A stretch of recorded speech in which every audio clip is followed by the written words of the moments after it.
This story is based on true events. The names of characters and cities have been changed for confidentiality purposes. In the heart of Tokyo, where the city's pulse never slowed, there existed a small, unremarkable apartment tucked between towering buildings. The neon lights from the streets outside filtered through the thin curtains, casting a sickly glow that seemed to illuminate the emptiness inside. It was in this claustrophobic space, somewhere between the chaotic rhythms of the city and the hollow silence that reverberated within its walls, that Yuki Mori lived. She was only 12 years old, yet her existence felt like an echo, fading into the corners of the world without leaving a trace. On the surface, her life seemed no different from that of countless other children in the city. She went to school, did her homework, and obeyed her parents' instructions. But beneath the veneer of a normal life was something far darker, an undercurrent of pain and isolation that no one saw, least of all the people closest to her. Yuki's parents, Haruko and Kenji, were successful but distant.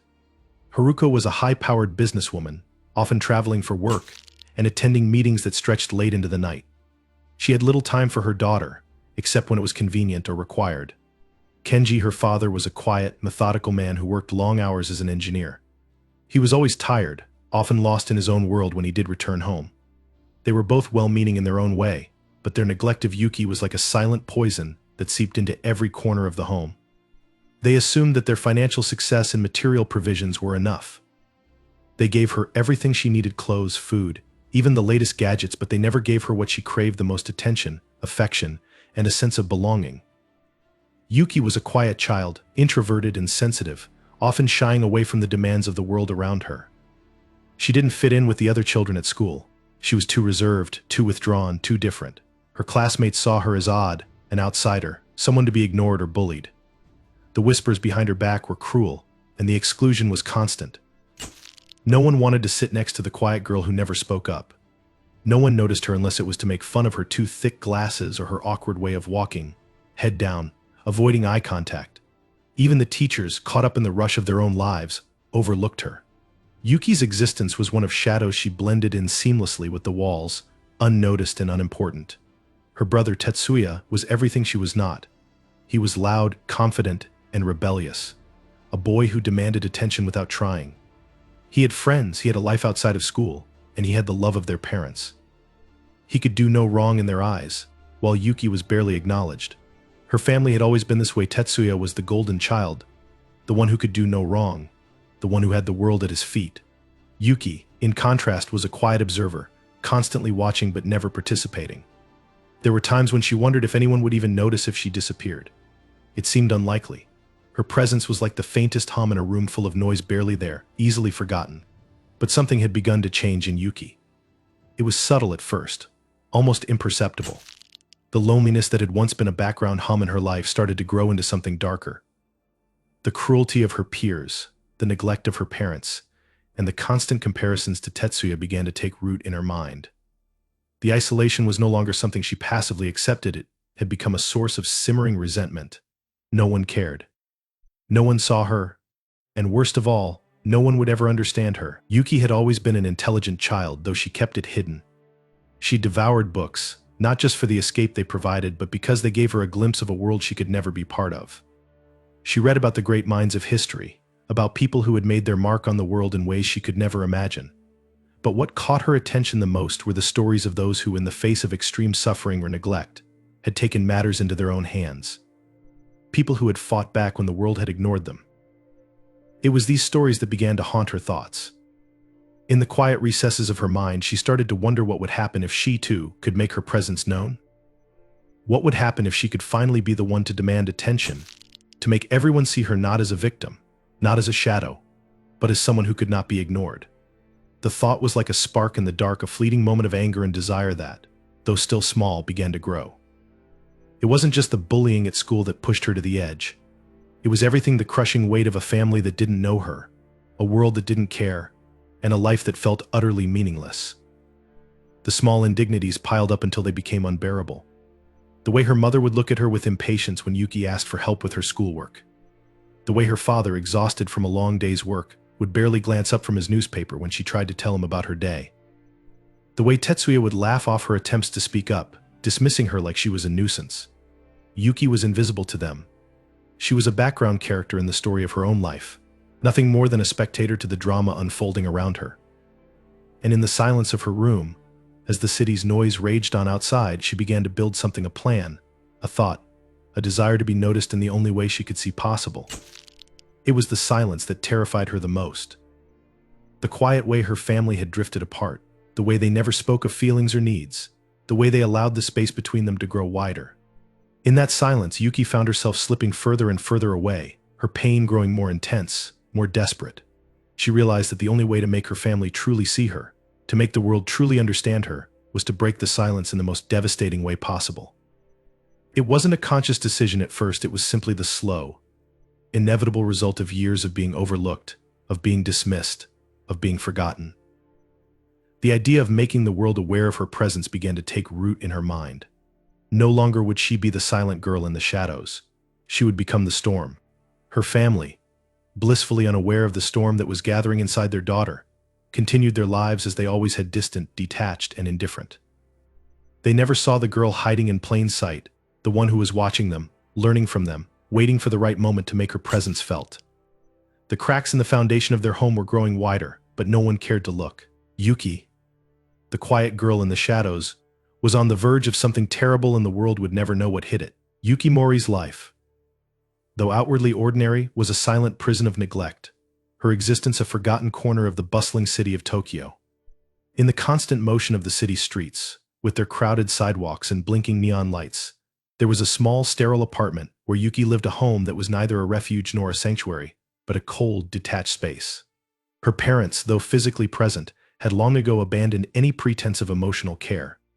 Haruko, her mother, was a corporate figure, always on the phone, always arranging meetings, always in a rush. She loved her daughter in theory, but this love was filtered through the lens of materialism and success. It wasn't about connection, but about what Yuki could be: someone like her mother, efficient and self-sufficient, someone who would blend seamlessly into the competitive fabric of modern Tokyo. Her father, Kenji, was more of a shadow in the house than a presence. He spent his days submerged in work, often arriving home late at night, only to retreat into his study, his face illuminated by the harsh light of a computer screen. He had little to offer, his attention consumed by emails and spreadsheets, his affections reserved for the dull routine of his life. To him, Yuki was simply an afterthought, no more than a task he could check off his to-do list. He loved her, in the same way one might love an obligation, something necessary but easily overlooked. Yuki had learned to disappear, to fade into the background, like an object that no one notices. She was invisible to them, and she had grown to accept this invisibility as her truth. It was easier that way, easier than challenging the overwhelming, unspoken truth that her presence was neither wanted nor required. Her mother, Haruko, would sometimes glance up from her phone as Yuki passed by, but the gaze was fleeting, absent. It was a quick moment of acknowledgement, no warmth, no connection. Yuki could never remember a time when her mother had truly seen her, looked at her with interest, or touched her with affection. Instead, there were sharp words about grades, about manners, about what she wasn't doing right. The idea that her mother would take the time to notice her, to sit with her and ask how her day went, was laughable. Haruko had her own ambitions, her own path, and Yuki had long ago learned that her presence only served to get in the way. There was no place for softness, for the quiet tenderness that Yuki so desperately craved. Kenji, on the other hand, had always been a quiet man. He was distant by nature, lost in his thoughts, and never seemed to notice that his daughter needed him. When he did speak to Yuki, it was brief, almost perfunctory. "You're doing well in school," I hope he would ask on rare occasions, but it was never a genuine inquiry. It was an obligation he had to fulfill, something he could cross off a mental list. The silence between them was vast, stretching for miles, and every time he came home late or retreated into his study, it became more unbearable. Yuki felt as though she were a ghost, a pale figure in the background of her own life, ignored, unnoticed, unwanted. But it wasn't just her parents who had abandoned her. The world beyond her home was no better. At school, Yuki was a pariah, a target for mockery. The other children sensed her weakness, her fragility, and they pounced on it with the cruelty of those who knew they could get away with it. She was teased for her glasses, her awkward gait, her inability to make friends. The bullying started small whispers, giggles behind her back, occasional cruel remarks, but it quickly escalated. She was shoved in the hallways, her books knocked from her hands, and when the laughter subsided, she was left alone again, a lump in her throat and a heart that ached with the weight of isolation. Yuki didn't have the tools to fight back. She wasn't like the other children who spoke up, who formed bonds, who laughed and joked with ease. She was different, too different, and the difference was something the world didn't have the patience for. She was quiet, withdrawn, and too unsure of herself to defend her dignity. The whispers and mockery in the hallways echoed in her mind long after school had ended, following her home like a shadow. When she opened the door to her apartment, there was no relief waiting for her. There was no warmth to embrace her, no one to listen, to ask how her day had gone. Yuki entered her room, a small space cluttered with books, toys long abandoned, and a bed that had become a place to retreat, to hide from the world. Her room was her sanctuary, but it was also a tomb. She had no real friends, no confidants. Her classmates had long since written her off, and though she occasionally tried to reach out, to form a connection, it was always met with rejection. The isolation was suffocating. The more she was ignored, the deeper her wounds became, and the more she retreated into herself. Her brother Tetsuya was no help. He was the opposite of Yuki, in every way loud, popular, the center of attention. While Yuki lived in the shadows, Tetsuya thrived in the light. He was everything their parents wanted: confident, outgoing, and rebellious in a way that they found charming. He could do no wrong in their eyes, while Yuki, no matter how hard she tried, was always second best. Tetsuya's presence only deepened her sense of failure, her sense that she would never be enough. She had no place in their world. He was their pride, and she was an afterthought. The rift between them was vast, and it had always been this way. Tetsuya's laughter, his careless words, only served to make her feel smaller, more insignificant. It was as though she were invisible even in her own home. And every time she looked at him, every time she saw their parents fawn over him, it felt like another weight pressing down on her chest. The neglect wasn't only emotional, it was physical as well. Yuki's health began to deteriorate, though it went unnoticed by anyone who cared to look. She began to eat less, spending entire days in her room, unable to summon the energy to even go downstairs for a meal. Her body weakened, her skin grew pale, and her eyes hollowed out, but it wasn't the kind of sickness that could be fixed with a simple visit to the doctor. It was a sickness of the soul, a slow decay of her sense of self. She was withering away in a home full of people who could not, or would not, see her pain. No one noticed how tired she looked, how frail her voice had become, how long she stared at the walls without speaking. It was in these dark moments, in the hours she spent alone with her thoughts, that the seeds of rage began to grow. At first it was a quiet, almost imperceptible feeling, in anger at the way things were, at the way she had been treated, at the way the world had turned its back on her. But as the days went by, this anger began to mutate into something darker, something more dangerous. She began to resent them all: her parents for ignoring her brother for overshadowing her, and the world outside for making her feel invisible. The loneliness, the neglect, the constant sense of being unworthy, it all coalesced into a poisonous resentment that began to cloud her mind. The world had abandoned her, and Yuki began to wonder if there was a way to make them notice her, to make them see her in the only way she could now understand. The seeds of rage, once small and insignificant, had taken root deep within her, and as they grew, they began to overshadow everything else. There was no turning back now. The more she thought about it, the clearer it became. If no one cared, if no one could see her, then perhaps it was time to make them see. Perhaps it was time to remind the world that Yuki Mori had always been there. Always. The days leading up to the breaking point were blurred and indistinct in Yuki Mori's mind. It was as if time had stopped being meaningful to her, her existence reduced to a series of repetitive moments that collided with each other, each one more suffocating than the last. The crushing weight of isolation, the relentless neglect from her parents, the constant ridicule from her peers, and the overpowering presence of her brother, each element had, over time, carved into her like a jagged knife. Each day felt like an eternity, and each night was a painful reminder that she was alone in a world that refused to see her. The spark that had once been a quiet resentment was now a fire that consumed everything in its path, turning her once fragile sense of self into something dark and twisted. In the days before the breaking point, the emotional toll was growing unbearable. Her mother's phone calls had become her primary source of interaction, short conversations punctuated by impatience, always on the edge of being cut off. Yuki had long since stopped trying to fill the silence with any attempt at sharing her day, her thoughts, her fears. What was the point? Her mother's tone was always too hurried, her focus elsewhere, as if Yuki were simply a passing annoyance she could deal with when it was convenient. Kenji's absence was no better. The sounds of his footsteps as he walked through the door at night were the sounds of someone who wasn't really coming home. His movements were mechanical, and his words, when they came, were cold and brief. There was no affection, no care, only the passive dismissal of someone who had long since disconnected from the family. The house had become a mausoleum, each room echoing with the absence of love, each corner steeped in loneliness. Yuki's sense of isolation was no longer just emotional, it had become physical.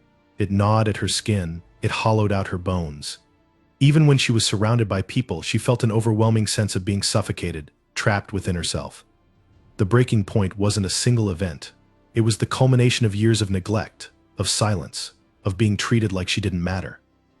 But something happened one fateful evening that pushed Yuki past the point of no return, something so small yet so enormous that it would alter the course of her life forever. It was after dinner, a meal that had been eaten in relative silence, with Kenji staring blankly at his phone and Haruko lost in her own thoughts. Yuki had finished her food quickly, as she always did, and retreated to her room.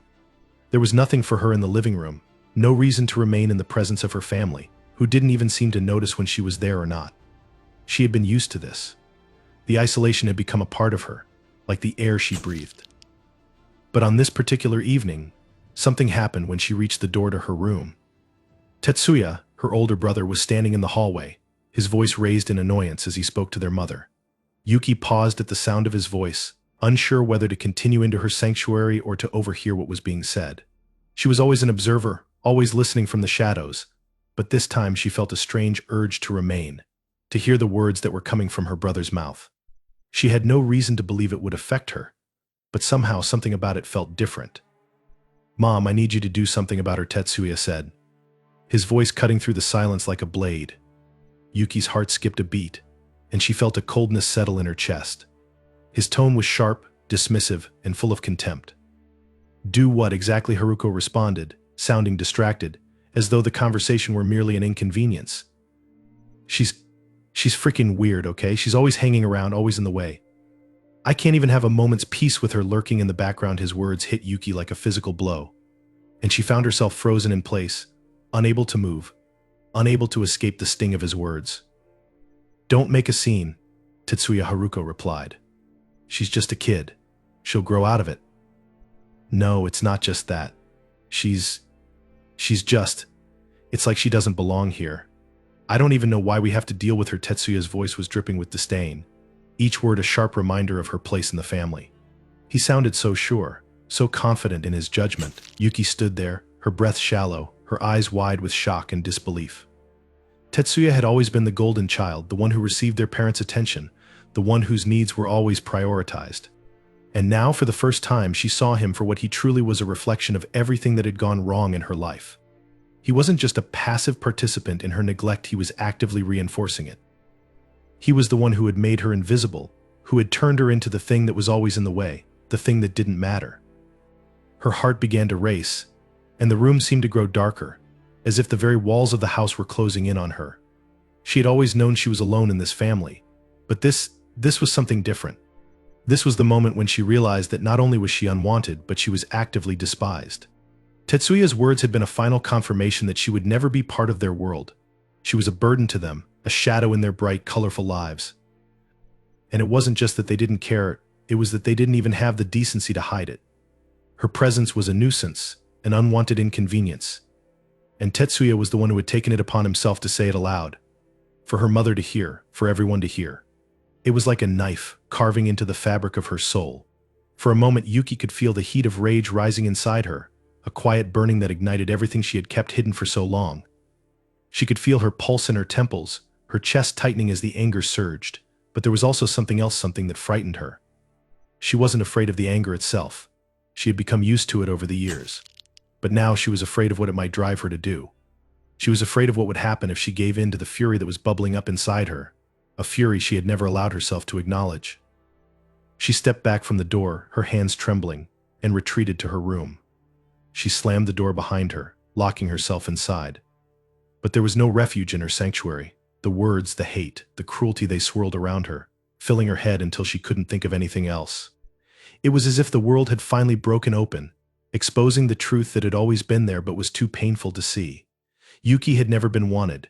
She had never been seen. She was an object in their lives, an inconvenient fixture, easily discarded when it was convenient. And now, she could feel the weight of that truth more than ever before. The darkness of her room seemed to press in on her. And for the first time, Yuki didn't want to run from it. She wanted to let it in. She wanted to let the darkness consume her, because it was the only thing that had ever paid attention to her, the only thing that had ever been real. The breaking point had arrived. It wasn't just a shift in her emotions, it was a complete unraveling. Yuki knew in that moment that she could never return to who she had been. She was no longer a child in search of love or belonging. She was a force, a reckoning, a storm that had been waiting for the right moment to strike.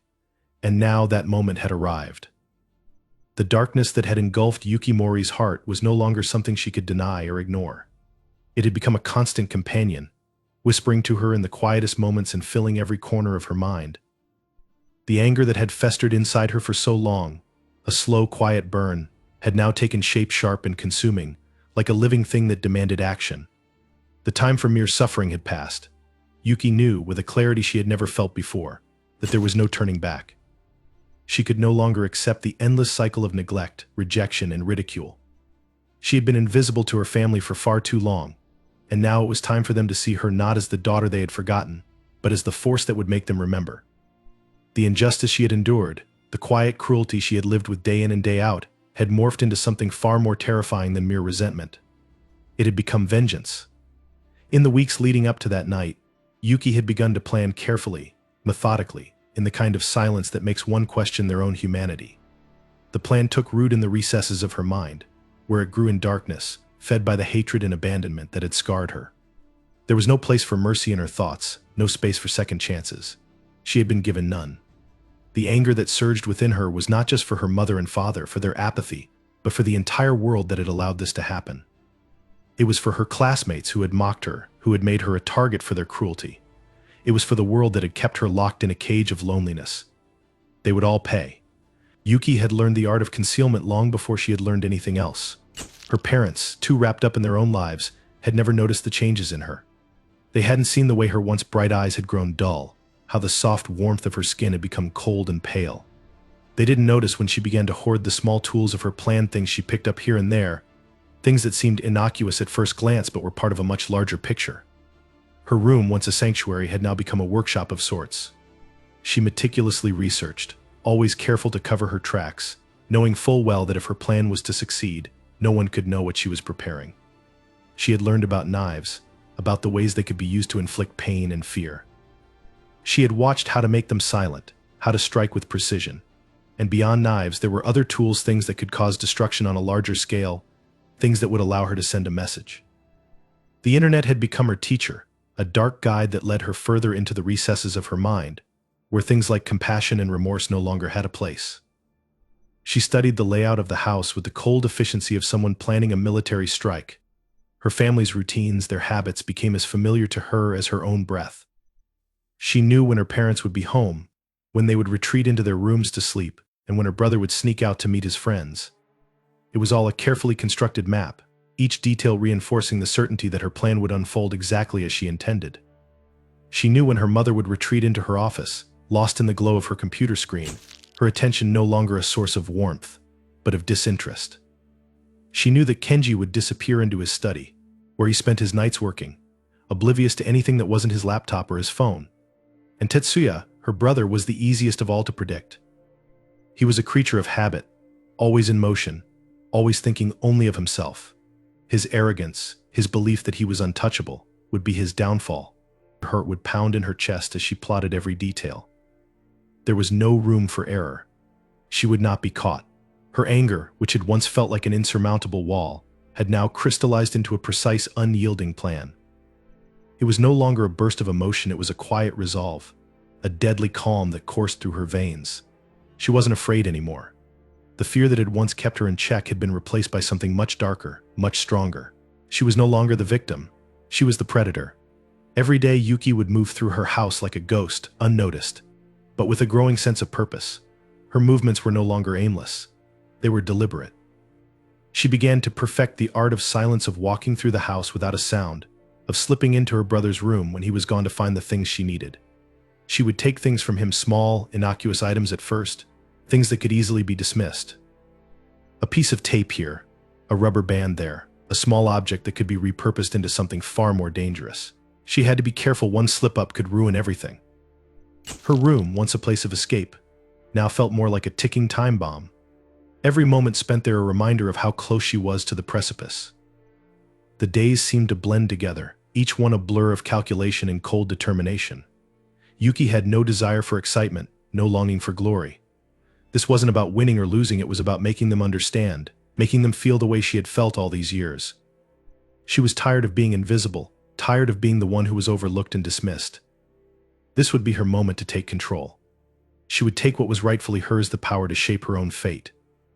She spent sleepless nights with her plan, refining it with meticulous care. She had a vision of what would unfold, but it wasn't a vision of destruction alone, it was a vision of release.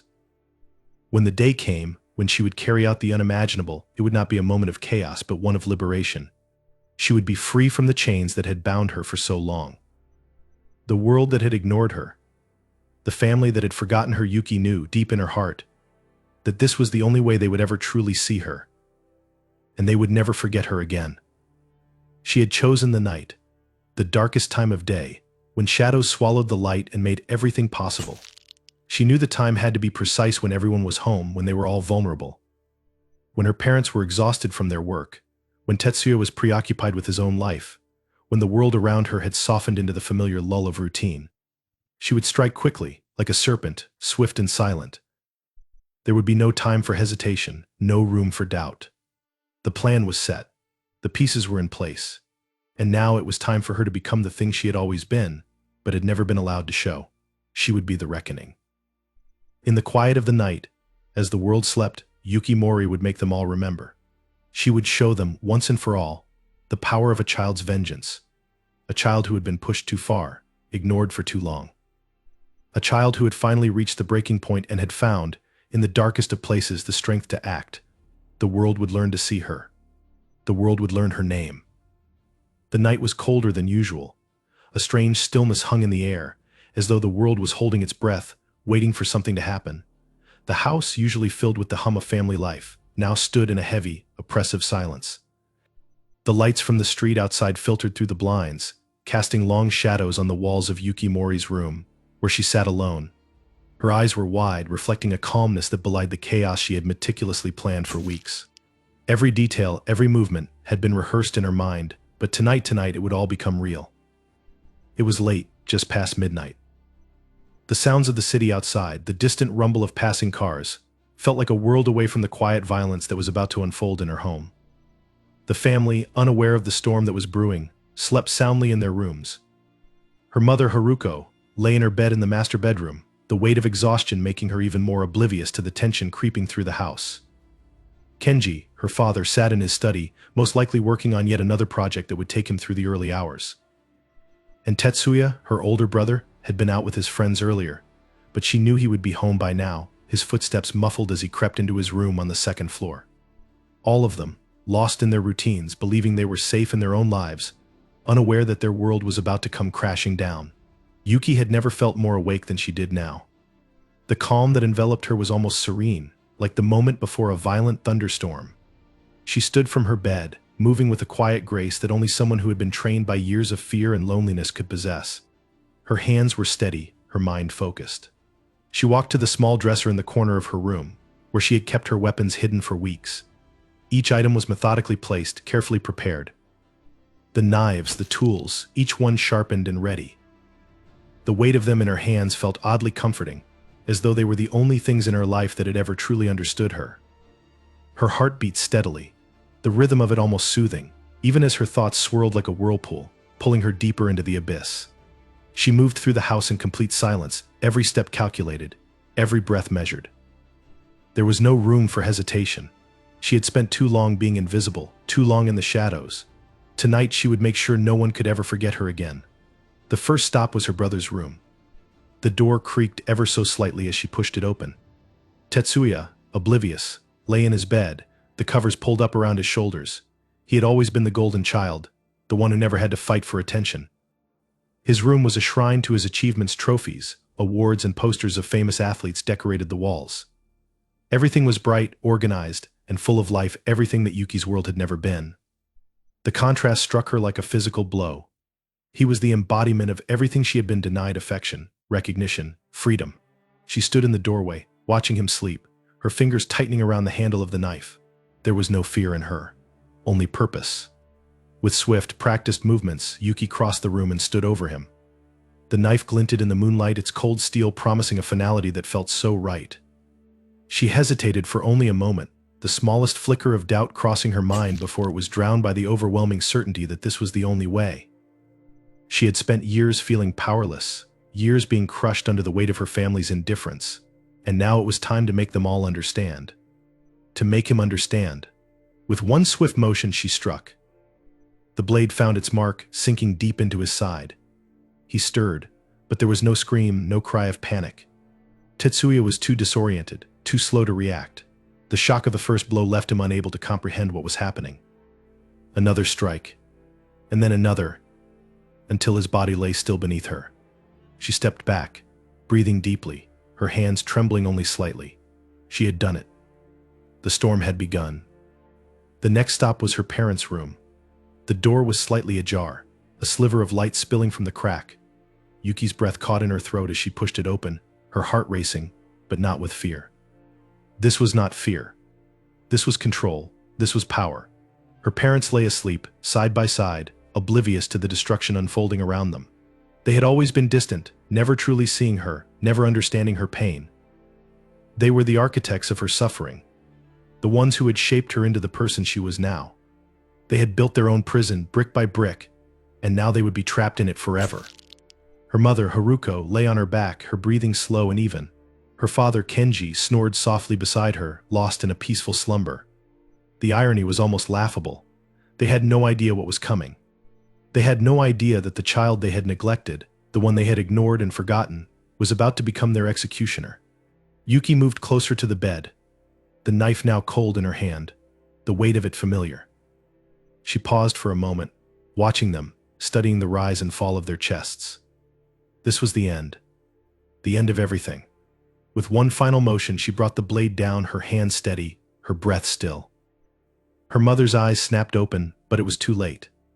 The scream that erupted from her was cut short, drowned by the finality of the strike. Kenji woke only a second later, but it too was over in an instant.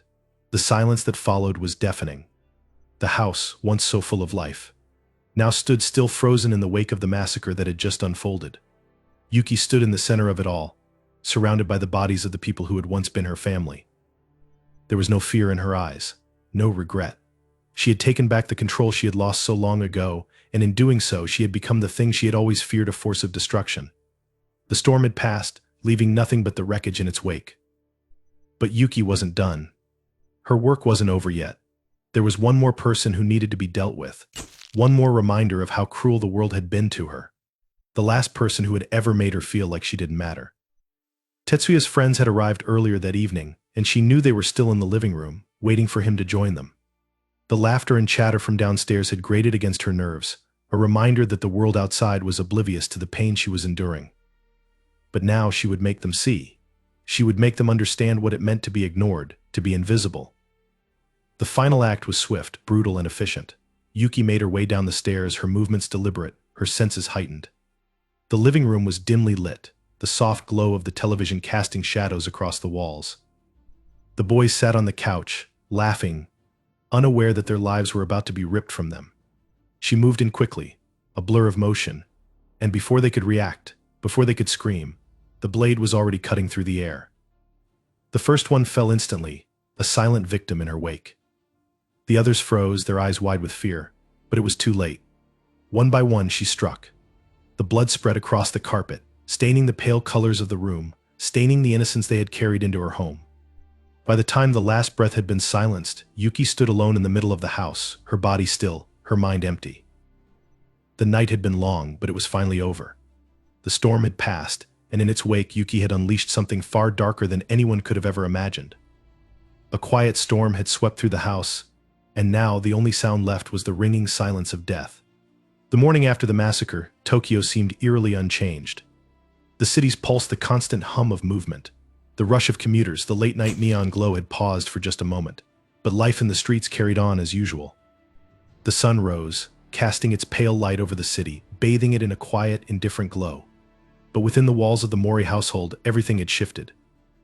The air felt thick, charged with a heavy, unnatural stillness, as though the house itself had absorbed the horrors that had unfolded within it.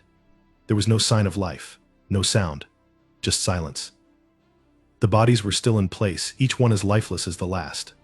Yuki Mori, the 12-year-old girl who had been overlooked and ignored for so long, now stood among the wreckage of her family's existence. Her hands, once delicate and small, were now stained with blood. The floor was slick with the evidence of what she had done, and yet she remained still, her gaze distant. Her face was void of expression, no tears, no remorse. The finality of the destruction was not lost on her, but it did not seem to stir anything within her. The family she had once belonged to was gone, and in its place there was only the weight of what she had chosen to do. The phone call that changed everything came just as the first responders began to arrive. The neighbor, concerned after noticing an odd quiet that had replaced the usual noise from the Mori household, had called the authorities. The police had arrived first, and then the paramedics, each team unaware of what lay behind the closed doors. The discovery of the massacre sent shockwaves through the neighborhood. The scene was beyond anything they had imagined. The brutality, the coldness, the sheer scale of it felt like something ripped from the headlines of the most terrifying nightmares. It was an unimaginable horror unfolding in the quiet, upscale residential area. News spread quickly. In the early hours of the morning, the headlines of every major news outlet blared with the same horrific truth: a 12-year-old girl had slaughtered her family. The nation was stunned. The country, which had always prided itself on its low crime rates and strong sense of order, was now confronted with something it had never seen before: a brutal act of violence committed by a child. A girl so young that the idea of her even being capable of such savagery seemed inconceivable. But there was, undeniable, brutal, and real. The media descended on the Mori home like a swarm of vultures. Television crews, journalists, and photographers crowded the street, each one desperate for the first glimpse of the girl responsible for the atrocity. The images flashed on screens across Japan: Yuki's face, pale and unmoving, the cold emptiness in her eyes. Some reporters speculated on her motives, others focused on her apparent calmness, while a few tried to piece together her tragic backstory, searching for signs that could explain what had driven her to such an extreme. But no one had the answers. No one could explain how a child her name still echoing through the headlines could do something so unthinkable. The search for answers began in earnest, but even as the police dug into her past, no clear reason emerged. In the days that followed, the entire nation grappled with the enormity of what had happened. People in Tokyo and across Japan were in a state of shock. There was disbelief, horror, and a deep sense of confusion. How could this happen? How could a child still so small, so young, commit such an act? The sense of security that had always defined Japanese society felt like a distant memory. People turned to their televisions, to their computers, seeking answers that seemed elusive, slipping through their fingers like sand. Experts were called in: psychologists, criminologists, even child behavior specialists, all trying to piece together the fragments of Yuki's psyche. What had driven her to this point? What could have pushed a child so far into the abyss that she would choose to wipe out her family without hesitation? Some pointed to neglect, to the isolation she had endured, to the emotional and psychological toll of growing up in a house where she was ignored and unloved. Others suggested that she had been hiding something darker, a side of herself that had always been there but had been buried, festering in the shadows. Yet despite the endless theories, none seemed to offer the clarity that the public so desperately sought. There was no simple explanation for the massacre. There was no easy way to understand the depth of Yuki's rage, nor the cold calculation that had driven her to act. The psychological toll of the massacre stretched beyond the immediate family, reaching out to the entire country. The image of a young girl turning into a cold-blooded killer shattered the illusion of safety and order that had always been a hallmark of Japanese society. People began to question everything. Families feared their own children, unsure if something as horrifying as this could happen again. Schools became more cautious, more focused on monitoring behavior, as though trying to spot the next potential threat before it could materialize. Even in the tight-knit communities of Tokyo, where the boundaries between families were once so clear and well-defined, a sense of suspicion began to creep in. What had Yuki's upbringing really been like? What had happened in the shadows of her home? And perhaps most unsettling of all, could this happen again? Could another child, another silent victim, snap and take everything down with them? The grief, too, was impossible to escape. As the days wore on, the faces of Yuki's classmates, teachers, and extended family members filled the news. Some described her as sweet, quiet, intelligent, a girl who had always seemed harmless. Others, more distant, spoke of a child who had kept to herself, who had been seen as distant, even strange.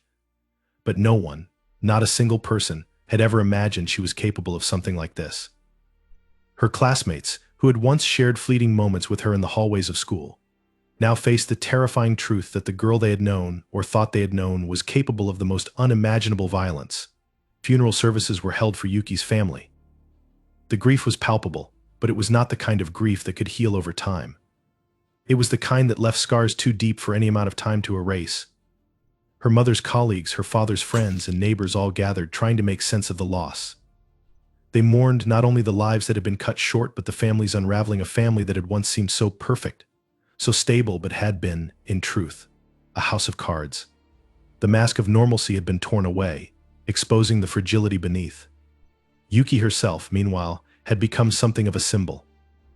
In the weeks following the massacre, she was seen as both a victim and a villain, an enigma wrapped in the body of a 12-year-old girl who had thrown her family into the depths of hell. Authorities placed her in custody, but her trial, when it came, was far from ordinary. A nation that had never before confronted the idea of juvenile violence on this scale now had to face it head-on. The psychological evaluations, the public discourse, the courtroom drama, it all played out under the glaring lights of the media, every detail dissected, every moment scrutinized. But as the weeks and months dragged on, the haunting question remained: how could a young girl, still on the cusp of adolescence, commit such a horrific act? The truth, it seemed, was much more complicated than anyone could have imagined. And in the quiet aftermath, the country was left with more questions than answers, with a deep, aching sense of loss that no one knew how to address. In the end, the massacre became more than just a tragic event. It became a symbol of everything that had been ignored for too long. The neglect, the indifference, the isolation. Yuki's actions were the grim consequence of a system that had failed her. And as Japan tried to heal from the wounds inflicted that night, there was one truth that could not be denied: the nation grieved, not just for the lives lost, but for the child who had been left to fester in the shadows, until she finally broke free and took everything with her.